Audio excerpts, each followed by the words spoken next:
Hi everyone, I'm Hillery Sims. I'm 26 years old. I am a mother of 3 awesome kids and a wife to a wonderful husband.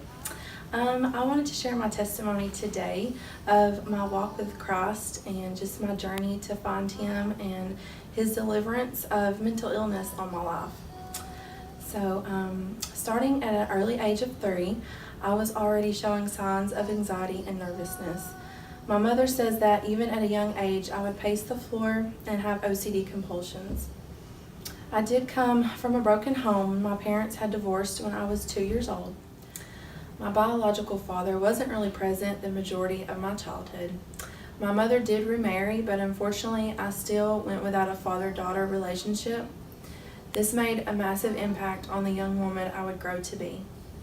It left me feeling unworthy, unlovable, with absolutely no self-worth or self-esteem. Entering into elementary school, the nervousness and anxiety continued. Every morning I had a stomach ache and dreaded going. By middle school is when the depression crept in. It became so severe I would just stay in my room alone and also indulge in overeating, which by 8th grade caused me to be very overweight. This was all a vicious cycle. By this point, the unworthiness, lack of self-confidence, and self-esteem was in full force. I never seemed to find my place, even in my small group of friends. I still felt like an outsider and just didn't fit in. I hated myself. It was at this time in my life I wanted to die. I wanted to disappear and to stop living.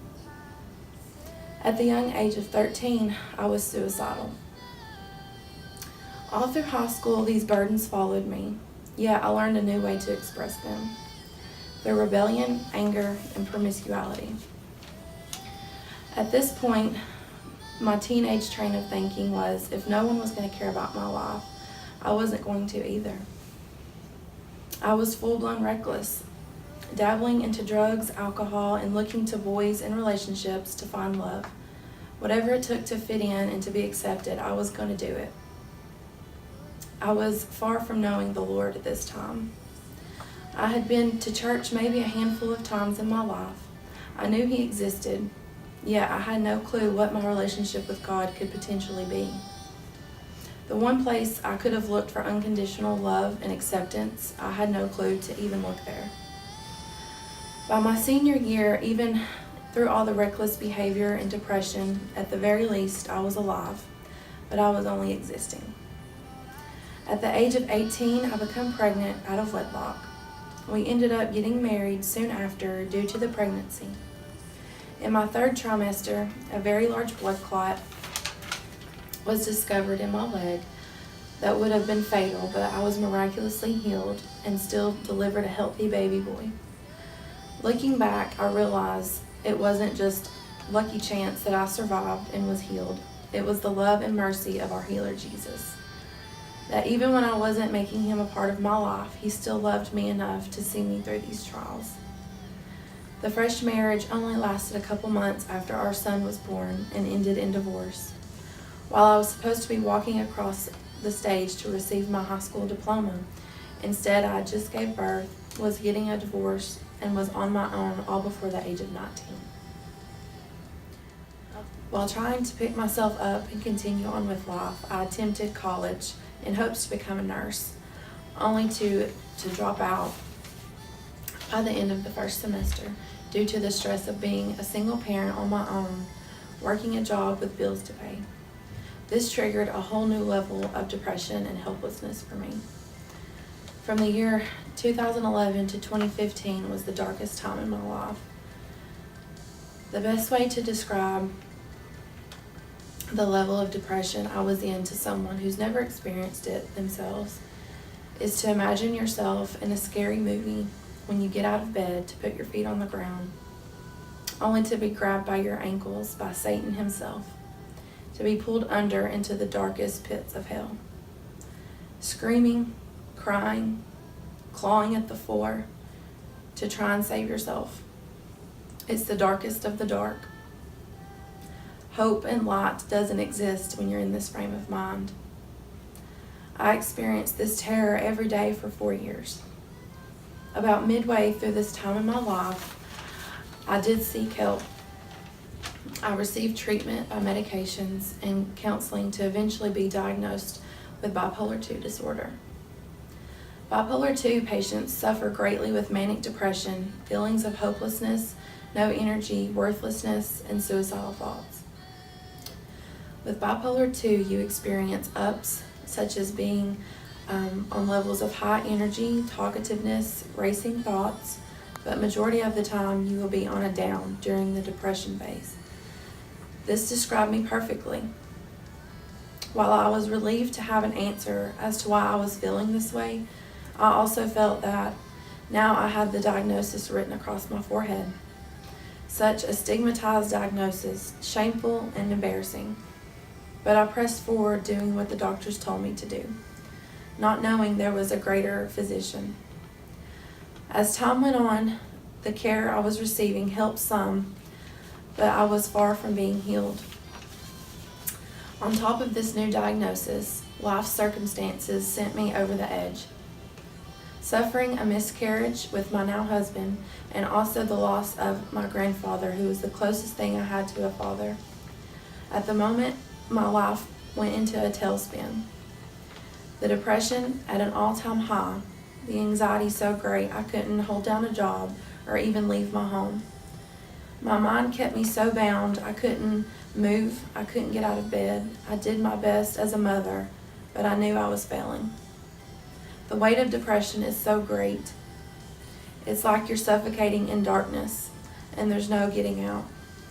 I would sit up in my bed contemplating suicide every day, looking around my room at what options I had. Did I have the right pills to do the job? Would hanging myself work? Or was I brave enough to resort to razor blades? Knowing there had to be a God, I sat in bed holding my hands out, saying, God, if you're really there, please help me. Don't you love me to not want to see me die this way? Why do you hate me and you want to see me suffer?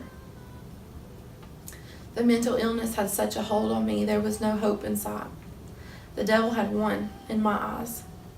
But I was alive, and little did I know, while I felt defeated, God said no.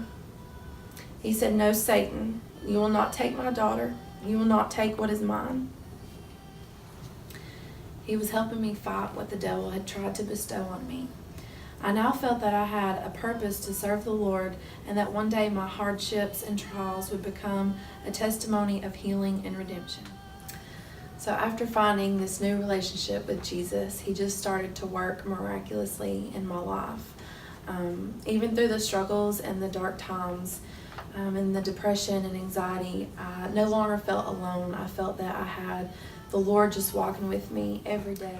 Once the Lord just started moving so drastically in my life and just making so many changes for me and just relieving that anxiety and depression, and the devil once again just tried to come in and wreak havoc. And during my pregnancy with my daughter, I had a lot of complications and actually ended up with a pulmonary embolism, which was blood clots in both of my lungs, and he just tried to come in and kill me. He did not like what the Lord had set for me to do, and but through that, he sought me through that. And during that time, just so many friendships with our church and just new relationships were formed. And once again, the devil was defeated by God, and he could not have me. And after that, my husband and my family just had a newfound love for God, and we just started to just really praise him for all the things that he was doing for us, and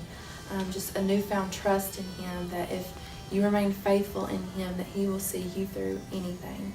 And that when the devil tries to come in and just make you feel that anxiety again, he'll just be there to see you through that.